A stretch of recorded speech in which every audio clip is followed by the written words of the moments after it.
She's not what you'd expect. She's tough and feisty, but gentle and tender. She makes millions and gives millions to the poor. She cries, she laughs, she teaches, she comforts. This is the Dani Johnson Show. Are you just working, or are you truly excelling? Hi, I'm Dani Johnson. Welcome to the Dani Johnson Show. Today we're going to be talking about your career, your work life. 1 in 3 Americans have reported that, according to the American Psychology Association, revealed that 1 in 3 employees are reporting that they feel stressed out, overworked, and underpaid. Are you one of those 1 in 3 Americans that feel that way? In fact, I'm pretty safe to say that in most of the western part of the world, there's a lot of people that have those kinds of feelings. I've traveled all over Canada, Europe, even Australia, doing First Steps to Success, which is our training seminar that helps to equip you with current strategies and skill sets that work in the 21st century to help you grow in that career. Not only that, but grow your finances and improve the relationships of those that you live with and those that you work with. You know, those that drive you crazy? We all have some of those. Anyway, this show every single day is tackling issues concerning our lives and success, and how do we come out on the other side of struggles and sufferings, as well as earthquakes that might bomb our job or might bomb our finances or even bomb our relationships with our spouse or significant other.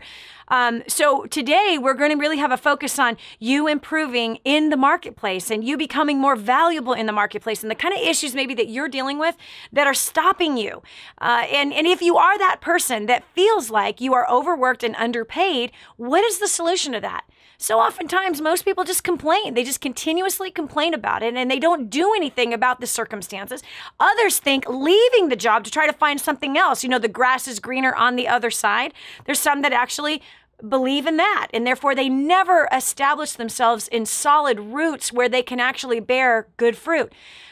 We also know that it really doesn't, if you actually think that you're in a dead-end job, that's really largely because you have dead-end thinking. And so I want to challenge your thinking today to help you grow in your career so that you can impact your life financially. And with that impacted financial life, now you can put purpose to money. Now you could do something special or wonderful or something meaningful or something that actually brings some kind of purpose to your everyday life. Purpose to the job, whether that's pushing papers, whether that is pushing numbers, whatever, you know, organizing warehouses or plunging toilets, cleaning hotel rooms, no matter what that is. And I know that we've got a wide and diverse audience here with the Dani Johnson Show, from doctors and lawyers, people who deal with, with high levels of wealth, and then all the way down to people who grew up like I did on welfare, completely ignorant to the things of money and work, and completely ignorant to people, like not knowing how to work with people. So everywhere we look, no matter what industry or company or job or title, people seem to be complaining that they don't make enough money. And that just seems also to be, for some, a habit, an absolute habit of just constantly complaining, constantly, I really want to use a word that's totally inappropriate, so I won't do it, but just complaining is just not the passionate word to use here. Do you understand what I'm, witching over something, but different, anyway, just like, gosh, like, a dog that just, got a bone and, they're just gnawing on that sucker. And people like to do that with their work, not in a positive way, but they just like to complain. And I wish there was a word I could use right now. Do you know the word I'm trying to use right now? You're just griping. That's not even a good word. You know what I'm saying? Forget it. It's a female dog. That word, just itchy. It's just itchy situations. And it's just like, argh. That's never going to make you more money. And that is never going to fix a situation if you feel like you're overworked and underpaid. But there are solutions. I'm excited that we're going to talk about what those solutions are today. So chances are you're one of the 3. And either you are the 2 that are like, no, I feel like I'm being paid what my value is and I like where I'm at, or you're that one that's, the other way. So 2 things. We're going to talk about taking personal responsibility and getting yourself to the next level. Because the only way you can move up is if you take personal responsibility for your part in whatever's going on in the workplace, and then you can identify the things that need to be solved. And one of the things that need to be solved is not changing other people. You can't change the boss. You can't change your coworkers. You can't. There are some people that just don't get it. There really is. So you have to learn how to work within the ones that don't get it. Unless, of course, you're the boss. And after you've been patient and kind and enduring with somebody and helping to give them opportunity, and they still are not meeting deadlines, forgetting about things, not sticking to protocols, or just simply not getting the work done, well, then in that case, if you are the boss or the owner, you have the liberty to, hold them tighter accountable. Unfortunately, those people teach you how to micromanage. And then eventually, if they can't quite come to the table and you have that, come to Jesus meeting and they ain't getting it, they're going to do better seeking employment elsewhere. That is part of the deal. So anyway, I want to hear from you. Let's evaluate where you are currently in your job or your business. And are you where you want to be? Are you making the kind of money that you want to make? Are you satisfied in that profession? Or are you one of the three that feels like you're overworked and underpaid? So we're going up here to the phones. We've got Twana Phelps from Roseburg, Oregon. I know exactly where that's at. Beautiful area. Southern Oregon is gorgeous. Welcome, Twana, to the show. Hi there. How are you today? Good. So, are you one of the 1 out of 3? Are you satisfied with the job? Do you feel like you're being paid your value? Well, so my story is kind of interesting. I was with a company, I'm 33. I was with a company for 12 years. Good job. And, I worked after a few years into a management position. Good job. Loved my job. And when our company was acquired by a large corporation, I, was grandfathered into the management position in a very different environment. Wow. Did not thrive there at all. It just was a totally different environment. Yep. And what I was getting from my managers at the time was not growing me as a person. I was stressed out constantly. And so I took a step back and I went back into a sales position just so I could have the opportunity to spend more time with my family and kind of regroup and then figure out what I wanted to do, moving forward. Well, when I did that, of course, they brought in other managers that always utilized me as a huge resource because I had been in management for 6 years. And right. What had happened is I turned around and got this giant head and felt like, the top dog, even though I wasn't. Wow. Because I was helping the managers. And I got this very arrogant attitude about being better and then became very unteachable. Oh, boy. And I know what happened next. Well, as you can imagine, it didn't go well. And as different managers came through, because we were cycling through managers about once a year, it got to the point where I just really kind of did my own thing. I always was at the top of the board performance-wise because I could do my job in my sleep, but that arrogance definitely made me very hard to coach and did not build good relationships with my managers. And when it came to a time where they could have defended me, they wouldn't. Instead, I lost my job. Yeah, they wanted you out of there. Nobody likes to work with arrogant people. Nobody does. Nope. Now, girl, your transparency is amazing. I'm really proud of you. But there's something else I want to uncover. You packed a lot in your story there. First of all, you grew, you loved your job. And the first thing that came to my gut on that is people who love their job, it's a choice to love their job.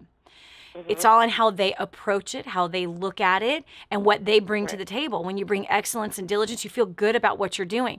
And so people that love their job often excel and get promoted in their jobs. They don't stay stuck and they don't stay the same. But it's always the people who do not choose to love their job. They do not choose to find satisfaction. They don't choose to bring excellence and diligence into the marketplace. Those people stay stuck in a rut, get passed up again and again and again. And those people often are always looking for something else in the background. They're always entertaining other opportunities. And when they're always entertaining other opportunities, guess what? They're not committed. And if you're not committed, it's over. It's completely over. In fact, recently, I'm sorry I have to go here. I'm segueing just a little bit, but it all will make sense. I recently was in a discussion with somebody. I'm so glad we're talking about this. I was recently in a discussion with somebody, and I asked the question, I asked many people this question, and most recently I've asked many people this question, and it is this. So where do you see yourself in the next 5 years? Where do you see yourself with your position here? Where do you want to go? What do you want to do? What's your vision here? And the individual said to me, man, I haven't thought about that. And I just went, all right. And it made absolute perfect sense because the discussion I was about to have with the individual was not a good one. It was not, it wasn't a praise session. It was we're going to have to solve some problems here. And it all clicked for me because when someone doesn't have vision, they do not have ownership in what they're doing. And when they don't have ownership, there is no commitment. And where there is no commitment, there is no focus. Where there is no focus, there is no persistence. And where there is no persistence, there is no success. Right. It's impossible to succeed without those ingredients. So we have to have a vision for our career path. We have to have a vision. Is the vision that we're going to have one leg in and one leg out? Is the vision, well, as long as they treat me nice and as long as the business is good and as long as I look good here and as long as I get lots of recognition, then I will stay here? That's conditional commitment. And that's never going to bring success. But where somebody has vision for themselves in that company, then here comes ownership, then here comes commitment, then comes focus, then comes persistence, because in every job, in every business, in every market, there's going to be lean times and there's going to be hard times. There's going to be times where people are leaving left and right. There's going to be times when gossip flows in to a company and people choose to believe it. There's going to be times when everybody wants to quit. And there's going to be times where it's really, really, really, really lean, that something changes, something happens, and all of a sudden the sales are not where they're supposed to be. People are not getting bonus the way that they wanted to get bonus for whatever the reason is. And it is what it is. And so without vision, without ownership, without commitment, without focus, when that thing starts to go like this, you know, when the tide comes, right, and the winds change, that's when the weak leave. That's when the weak leave. That's how you know who has vision. That's how you know who has ownership. That's how you know who is committed. That's how you know who will succeed. And it's those who dig in some roots and they go with the storms that come to a business. Storms come to businesses. Storms come to marriages. Storms come to life. And so I'm really proud of you because what you actually revealed even early on, and you were young. Come on, 12 years you were with the same company, right? So and you're 33 now, you were young. There's something else that was very powerful that I feel important to point out because your commitment started to falter early on. And that was the root of where it took you. This is Dani Johnson. We'll continue with more after this. Did you know you can see Dani Johnson live and in person? Go to DaniJohnson.com and find out about our next live event. First Steps to Success in Orlando, Florida. Register today. Call 866-760-8255 or go to DaniJohnson.com/FSTS. Imagine living in a decrepit, unsafe hovel made of waste material on top of old mining tunnels that could explode and sink your home at any moment. Imagine no water to drink, no safe place to raise your children, no food for your starving baby. Imagine that your kids can't learn to read because they have to work to support the family instead of going to school. Could you imagine living in that kind of fear and hopelessness? This is exactly what families are dealing with in the poverty-stricken village of Santa Pancha, Nicaragua. These families can barely meet their basic food, water, and housing needs. We are transforming that village. Be a part of this miracle. I want you to go to the website now and learn how you can help. Go to kingsransom.org and click on Santa Pancha. There you can join with other warriors against poverty and help bring a miraculous transformation to Santa Pancha. That's kingsransom.org, kingsransom.org. Hi, I'm Dani Johnson. The most common question I get usually are from people who are trying to juggle their life. They've got kids who are involved in all kinds of activities. They've got business or their job, finances, trying to get out of debt, plus all their church activities and all the volunteer activities. And they're pulling their hair out going, how do I juggle this all? Man, I once lived just like that until I learned Time Secrets. Time Secrets showed me how to be able to cut my hours from 100 hours a week that I was working down to 20 hours a week and tripled my income as a direct result with what I learned. Time Secrets also showed me how to get my priorities in order, which healed up my marriage. And I became a mother that I was proud of versus becoming the mother I didn't want to be. And so if you feel like your world is running around in all kinds of different circles, you can fix that. call 888-757-8880. Again, 888-757-8880 for time secrets.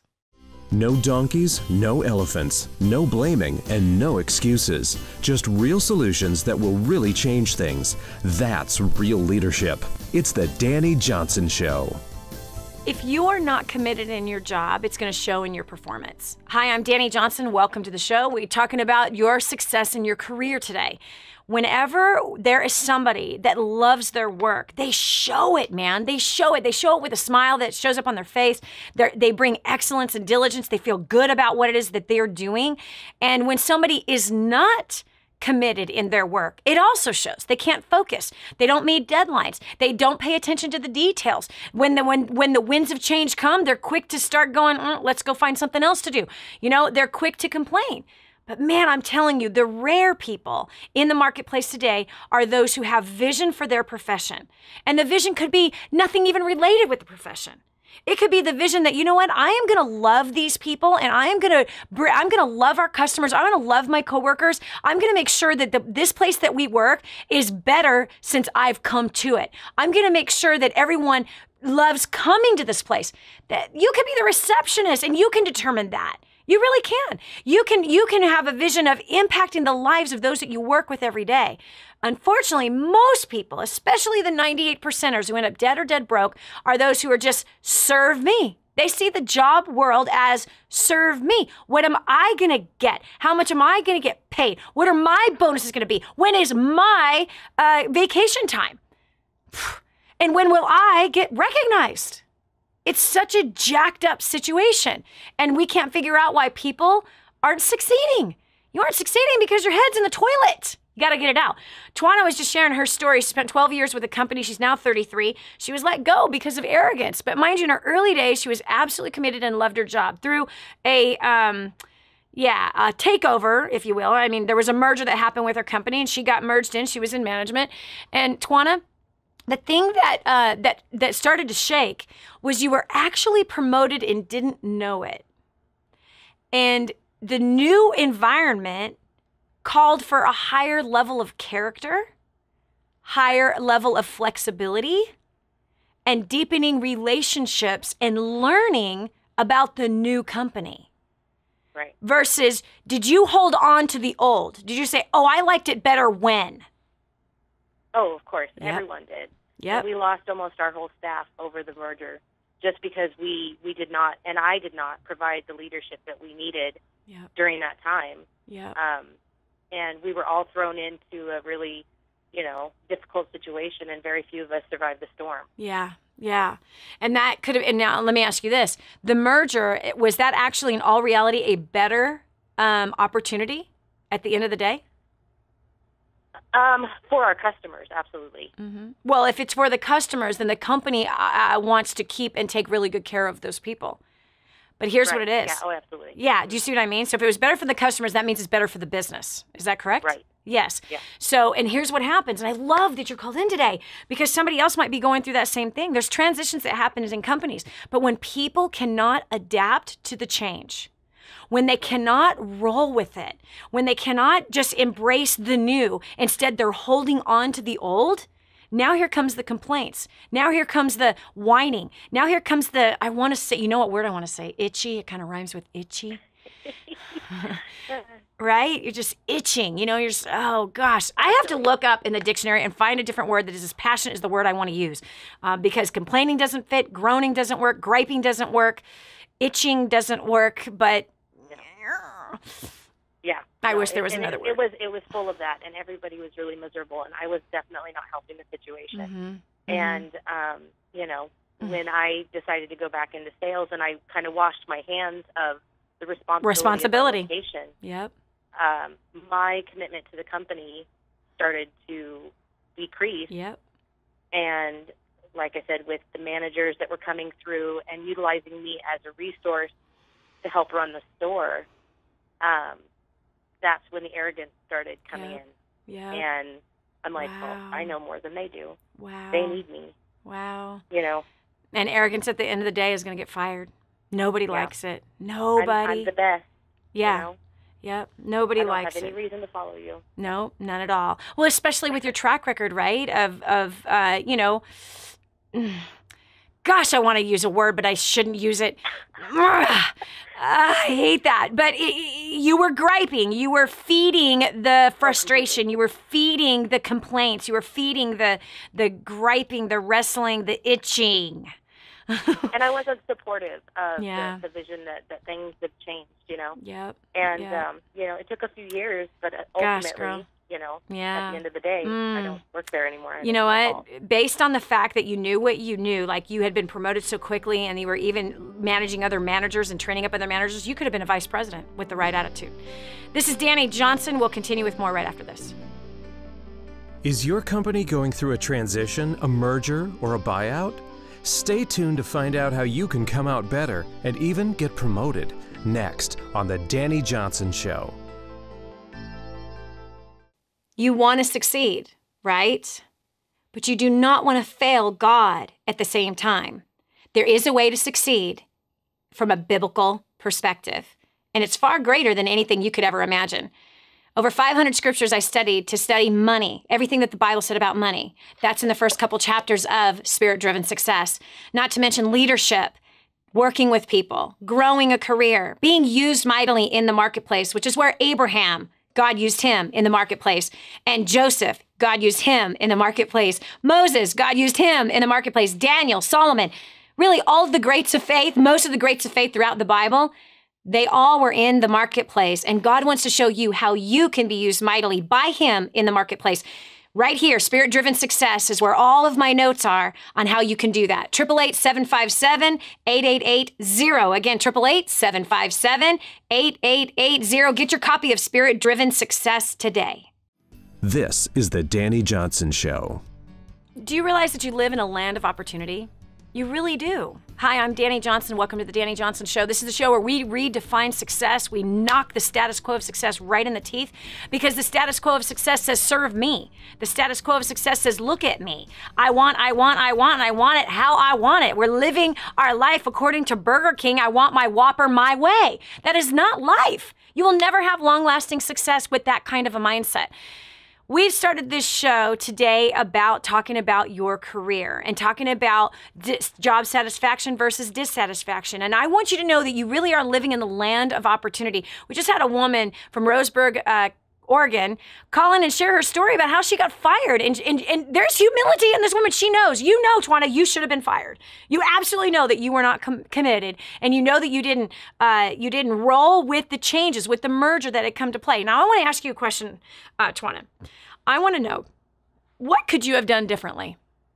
And where do you think you would be today had you played this card a little differently? If I had honored my manager as, you know, their position and helped to, you know, guide the ship, you know, with the influence that I had with the team, yep, in the correct direction instead of resist the change and, you know, cause waves that shouldn't have been caused. I believe that they would have probably fought for my job. Yep. Absolutely. Well, somebody did fight for your job when the merger happened. They found you to be so valuable, they brought you in. Right. So, but I'm saying, like, you know, rather than,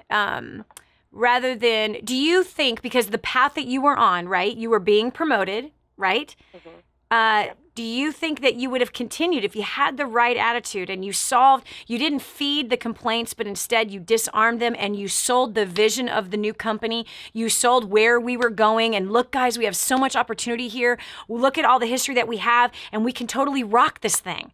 And all we got to do is we're going to learn their systems. We're going to learn their way of doing business. And I'm sure that we're going to succeed with that. This merger would not have happened unless there was something better underway. That's a vision that could have been casted to your people. And you would have raised up leadership with that. I believe wholeheartedly because, first of all, and here's why too, look at the character you have to have, the humility of the confession that you're making. You're not blaming anybody. You're taking personal responsibility for where you screwed up and where you started to no longer have commitment there. And then that was the downward spindle, and then you get fired. But I believe you probably would have ended up a district manager or someone like you with that mindset you had in the beginning. Could have been somebody who could work themselves up into a vice president position. Oh, yeah. And if I had in 7 years ago had that knowledge and that ability and that humbleness then, you're right. I totally would be in a totally different position than I am right now. Yep, absolutely. Twana, I'm really proud of you. Thank you so much for sharing, because somebody needed to hear that today. Somebody really needed to hear that today. And not only that, you needed to say it today, because it's a reminder of don't make that mistake again. Arrogance is never going to result in a better paying situation. Never. It never works out that way. Do you like working with arrogant people? No. Do I like working with arrogant people? I will not. I will not work with arrogant people. Will not. I don't care how much somebody wants to pay me for business consulting. My fees are $1,000 an hour. Sorry, if you're arrogant, we ain't talking. Real simple. We've got Aquila Rodriguez from Walnut, California. Is that Walnut Creek or Walnut, California? Walnut, California. Walnut, California. Where's that at? 25 miles from Los Angeles. Oh, gotcha. Awesome. I grew up over there. Okay, so what about you? Are you one of those that's dissatisfied? Boy, wasn't Twana's story powerful? Yes, it was very eye-opening, isn't it? All right, so what about you? Where are you at with this whole career thing? Are you just working, or are you truly excelling? I'm just working, trying to get to truly excelling. I've been with my company this would be my second year. Okay. And I really feel like I just started. Okay. I work with a person who's a control freak. She feels she has the answers for everything, and she's not afraid to tell you. And she feels that if she's not here, then everything stops. And I feel like she thrives off of that. But she complains when she has to travel, when she needs to go places. I was hired to assist and to travel for her, which I don't mind. But instead, she books it for herself. Okay. So it's like, where do I fit in? Where do you fit in? Okay, I'm going to ask you a question. Are you, okay, first of all, because you said you are trying to excelling, but you're just working. Mm-hmm. What would you say the commitment level is of this woman that you're calling a control freak? She's devoted to the company. Oh, yeah. So on a scale of 1 to 10, on a scale of 1 to 10. Now, like, we're on spring break, and her thing is, I feel bad because this is her telling me, I should be at home spending a day with my kids for spring break, but I'm too busy. Mm-hmm. I'll work. Mm-hmm. So she is overcommitted, would you say? Yes. Okay. And so someone that's trying to excel, where would you say your commitment level is to the job? Well, let's be honest. Before 2 weeks, I didn't have a commitment level. Yeah. I'm ready to leave. Yep. Okay, so now watch. So the person that is totally devoted, and in my opinion, she's out of balance with her devotion, all right? But someone who's a control freak and someone who goes the extra mile with their job, all that kind of stuff, and it could be that she uses her job to medicate the problems that she has in the house, meaning she doesn't feel good as a mother. She feels like a failure as a wife. She's got problems that she's just trying to run away from. And sometimes workaholic women, that's the reality. And so they don't know how to handle it. They're good in business. They can achieve things. They get recognized for achieving things. They feel valued out there. She feels devalued in the home. So to be honest with you, have you ever felt that way before? What, as a control freak? As a mother. Yes, because I kind of feel like that now. Ah, okay. So which means perhaps you can identify with this woman. Mm-hmm. Mm-hmm. Going through stuff at home, like, with the finances, and I feel like I'm failing everybody at home. Right. And that's exactly how your boss feels every day. And the only thing she can control, because she can't control her kids, she can't control her husband, everything's spun out of control. The only thing she can control is her work. All right. So let me just give you a different perspective. When somebody is highly committed, someone else that is not, it's like oil and water. There's no trust. And can you tell when someone's not committed? Yes.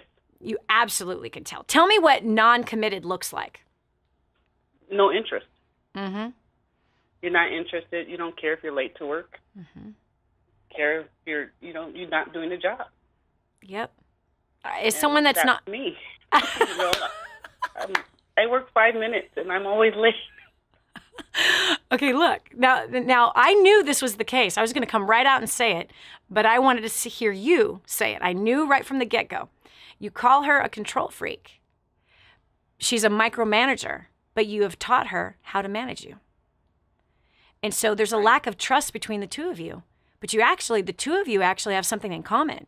Your home life sucks right now, and you feel devalued as a mom and a wife, and you feel like you're failing everybody. You both have the same feelings, and that's the bridge. And so if you can come from her perspective, you can understand her better, you can help to fill her needs, and you two will have the tightest, closest relationship, and you're going to get promoted, and she will call you the most diligent, the most dependable person she's ever had the chance to work with, and she won't micromanage you anymore. People who are micromanaged teach the manager how to manage them. That's how it happens. It's when we miss the deadlines, when we don't show up late. And you said it yourself, like, what does non-commitment look like? I show up late to work. Non-commitment looks, I don't care about my work. Non-commitment looks like I don't finish my work. I don't even want to be there. She knows that, which makes her go, crap! I have to work now 10 extra hours, and I can't trust her to go do the traveling thing that I want to do. I can't trust her to finish this, so I have to do it. Now we have resentment and bitterness between the two parties. So you got a choice to make. Here's where you're at. In life, we have opportunities to get promoted, but see, and to get raises. In order to get a raise, in order to get promoted, let's just analyze the word itself, okay? Akila, look at the word. To get a raise, raise. What does that mean we have to do? You have to do the work. You have to raise your value. You have to raise your commitment. You have to raise your work ethic. You have to raise the quality of work in which you are delivering. You have to raise your commitment to deadlines and filling the needs of your boss. That's how you get a raise. And so, Right. and that's how you get promoted. You find a need and fill it. So her need and the way to fill it with her, and I have somebody on my team that, I had to recently have a heart-to-heart talk with, because attention to detail is super important to me personally, super important to me. And when I give very specific instructions, and deadlines are really important to me, and somebody overseeing that it's really important to me. And there's somebody that's in a position that's not important to them at all. And it's like, this is going to cause a war. And so it's either you have to decide whether or not you want to work that in environment, and whether or not you want to overcome and bring excellence and diligence and detail here, or you might want to find something else to do, because I don't want this to end in a bad relationship.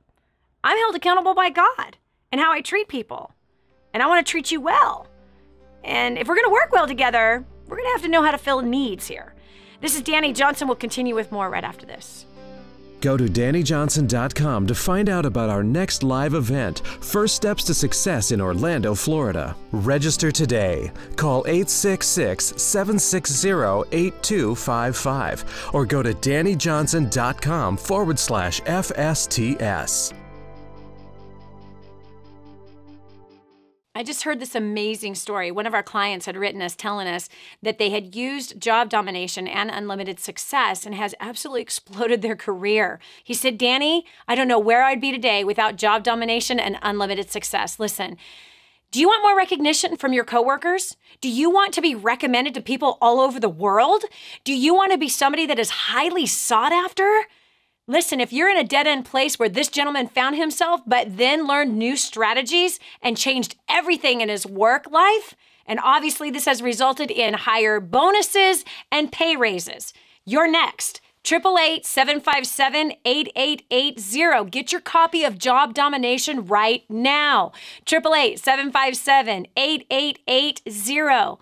Again, 888-757-8880. Job domination. That's what you need. It's time for you to dominate the job market and break through the rut that you're in.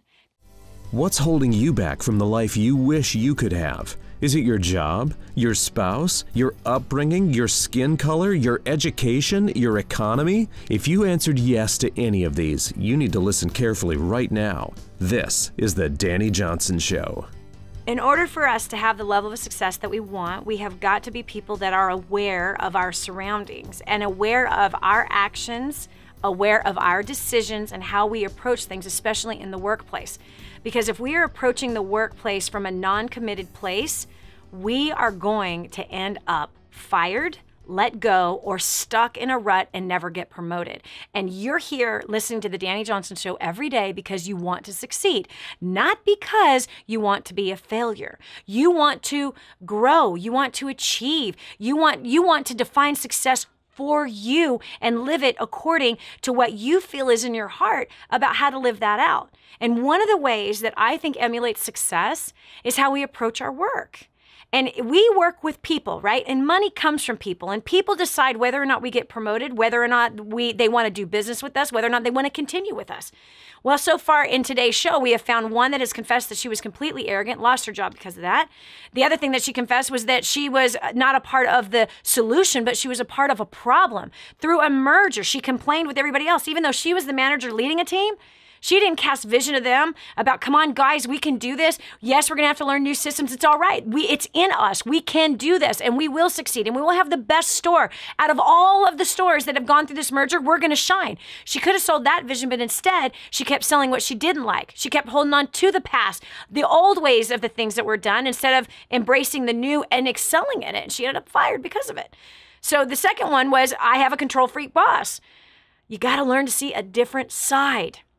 If you think you have a control freak boss, you taught them that that's what they need to be in order for you to get your job done. And that is you. That is all on you. And when you take personal responsibility for your work and you start looking from other perspectives and you bring excellence and diligence, you bring, yes, detail, and you're paying attention to deadlines and you're following through. I've got somebody on my team that I don't ever have to ask her questions. Ever. It's amazing. She runs our events department. We've been together for 23 years. I can put something in her lap and it's done. I don't ever have to think about it again. I don't have to worry about it. There's very rarely ever do I ever have to follow up. Ever. Not only that, there might be one or two decisions that she makes, and she manages an entire department that does millions of dollars every single year in sales, and one or two decisions in a whole year that I would go, I'm not sure I would have made that decision, but it all works out fine. And so that's the kind of person you want to be. Jennifer Ratchford is that kind of a person, that she's dependable. Dependability has huge value in the marketplace. And we have to decide every day, hold on a second here, who has employed me?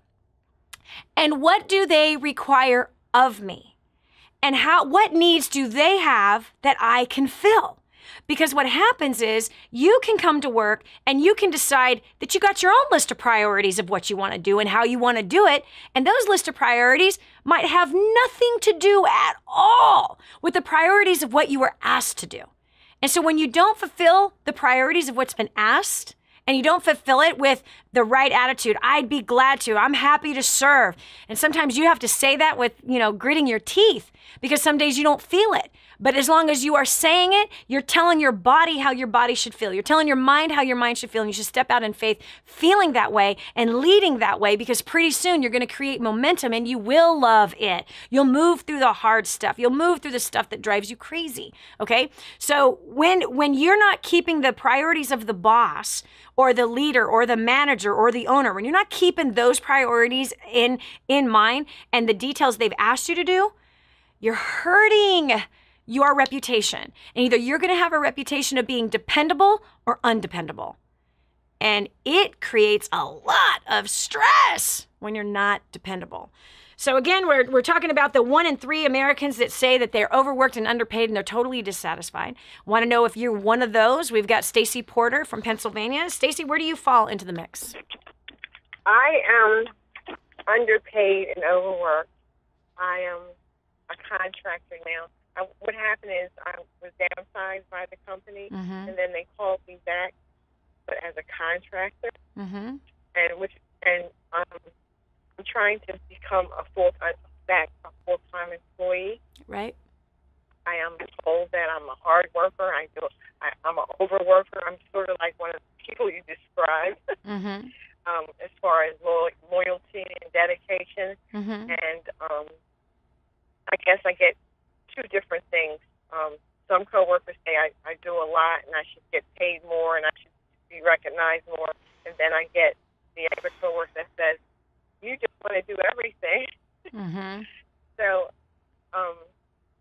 let me ask you about those coworkers who are putting that into your ear. How does that make you feel when coworkers are telling you you're not getting paid enough and you work too much? How does it make you feel about your boss? Well, I really like my boss. But how does it make you feel? Does it make you doubt that you're being valued?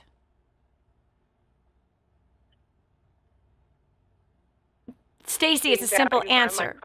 Yes. Yes, they plant a seed of doubt, and they plant the seed. Okay, yes. Yes. It makes you start to doubt the devotion your boss has for you. It makes you start to doubt the value that they see in you. It makes you start to doubt that you're getting enough recognition, and that might not even be any of your emotions. That might not be any of the feelings that you have at all. And yet when somebody starts saying this kind of stuff, because again, they're looking from their perspective, not the reality of the truth. So they're putting that on you, and that starts to cause you to question your working relationship as a contractor with the company. Right. Right? So does that help your performance, or does that hurt your performance? I guess it could hurt it, because then in the back of your mind, you have that in the back of your mind. So yes, it could hurt your perception. Absolutely. It changes your perception, and therefore it will change your performance. Eventually, that seed is going to come to the fullness of fruition. I'd be changing who you're talking to. I would be far away from those coworkers that are complaining through you, because that's what they're doing. Right. They're complaining through you. They're recruiting a cloud of witnesses to say all of us are overworked, all of us are underpaid. And not everybody feels that way. So those who feel blessed to have that job. I am definitely blessed. Seriously. What about the ones that say I am doing too much, and I don't know. What business is it of theirs of what you do? Right. And who are you allowing to influence you? Right. It's a matter of you have an agreement and an arrangement with the boss. And as a contractor, you have the ability to negotiate your contract. That's what you have. Exactly. And you two came to a fair agreement. And it's nobody else's business. If I were you, I would be influencing those coworkers and saying, you know what? I got to tell you something. I am very happy about my job. And I love what I get to do. And I love working with you. You need to answer those accusations, because that's what they are. You need to answer those accusations and those seeds of doubt, that 98% mentality. You need to answer that with truth. You know what? I am really blessed to have a job in today's world, in today's market. I am really blessed that I have the working relationship that I have with these people. And I think you need to consider how blessed you are as well. I got to go back to work. You got to bring value, not complaints. And you don't want to lend your ear to complainers. You don't want to lend your ear to those that are never satisfied. Those kind of people end up losing their jobs. They really, really do. No question. Stacey, thank you so much for bringing that perspective. I appreciate you. This is Dani Johnson. We'll continue with more right after this. Stay right here for more of The Dani Johnson Show. For families in Santa Pancha, Nicaragua, life is filled with fear and struggle. They don't have enough food for their kids, clean water is hard to find, and they're living in a decrepit, unsafe hovel on top of mining tunnels that could explode and sink at any moment. But a miracle is in the making, and you can be a part of transforming this village. Go to kingsransom.org and click on Santa Pancha to see how you can help. That's kingsransom.org, kingsransom.org, and click on Santa Pancha. This is your chance. This is your shot. Get your copy of War on Debt right now. There's one waiting for you that has your family's name on it. And inside that package is freedom. Your family's freedom is on the inside of that package. All you have to do is open it up, press play, and start applying what I teach you in this program. 888-757-8880. You and I are going to help your family become completely debt-free in the next 5 to 7 years. Just imagine how that's going to feel. So what's keeping you stuck? It's time to get it out of your way for good. This is The Dani Johnson Show. That last segment just makes me go, oh, man, I want to line up every one of those people that have jobs, that are complaining about their jobs and planning complaints, and good people like Stacy Porter from Pennsylvania, planning complaints inside of her that makes her start questioning whether or not she is being valued by the company. Oh, I want to just, okay? So Stacy, I know you're still listening. This is what I want you to do. I want you to write a thank you card to your boss. I want you to write a thank you card to all of the people that are even above her and say, you know what? You didn't have to offer me this contract. And I am so grateful to you. I am so blessed that you are still keeping an income in my household. And I am very thank you. My family thanks you. I thank you. And I've enjoyed working with you. And if there's anything else that I can do to improve, to serve you better, if there's any other needs that you have, if there's something that you would like to see me change, please tell me what it is, because I want to do everything I can to help this company grow, to help your job get easier and better. And I want to make sure that I do all that I can to show you how committed I am to this vision. That's the card that needs to be written to your manager and everybody else that is above her. And I would also write a card about your manager to the ones that are above her. Now we're talking making a difference. Now we're talking showing yourself more valuable. Susie Snail, who's Facebooking while she's working and complaining that she's working too hard, or she's watching YouTube videos when she's supposed to be doing paperwork. Come on, I see it all the time, even in my office. Hello, Joe. Give me a break. Either you're going to be a 98% or you're going to be a 2%er. And the 2%er makes an impact every day wherever they go. And if they swallow a stupid pill, hopefully someone's going to Heimlich that sucker out of them and put them right back on track. I hate negative Nellies. Oh, that was really bad. I dislike them very strongly. They don't realize the power that they have. Okay, so listen.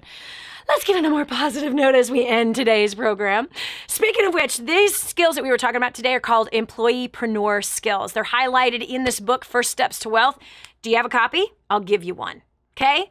Not a handout, but a hand up. Employeepreneur, that's what you want to be. You want to bring high value in the marketplace. There's so many great strategies in this book on how to get promoted. Simple little things that we talked about today.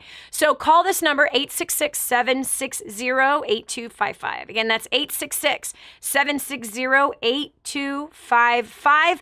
Ask for Stephen. He'd be happy to serve you and get you your copy of First Steps to Wealth. By the way, ebook, totally free right now. If you want the physical copy, you pay the shipping and handling. I'll pay for the $15 book. Fair enough. Lastly, listen, you know that we here at DaniJohnson.com, we believe in taking 100% of the profits of our business and helping the extreme poor, educating them, putting them into business, sustaining them through not only education, but also giving them a business. We're working on a project where we're taking extreme poverty, people that have shelters, not homes, and we're building them a brand new home in a brand new safe area and creating an entire neighborhood for those who have no food, they have no water, they have no skills, and we're going to give them skills. You want to join us in that project? Go to kingsransom.org. Again, that's kingsransom.org, and put purpose to the money that you're earning every day and watch great satisfaction rise up in your heart. Can't wait to talk to you tomorrow. God bless you. Have a great rest of the day. This has been the Dani Johnson Show. Did you hear that last segment? Do you know someone else who needs to hear it? Go to DaniJohnson.com, find today's show, and share it online. The whole story of how I went from homeless to millions is right here in this book, First Steps to Wealth. I'd love to give you a free copy of this book. Just dial 888-757-8880. You can get your free copy of this book. It's like a real book, my friend. You can get an ebook copy for free right now, or if you'd like to pay the shipping to get this $15 book to your house, I'd be happy to send it to you. 888-757-8880. Get your copy of First Steps to Wealth today and begin on a brand new path of some great success.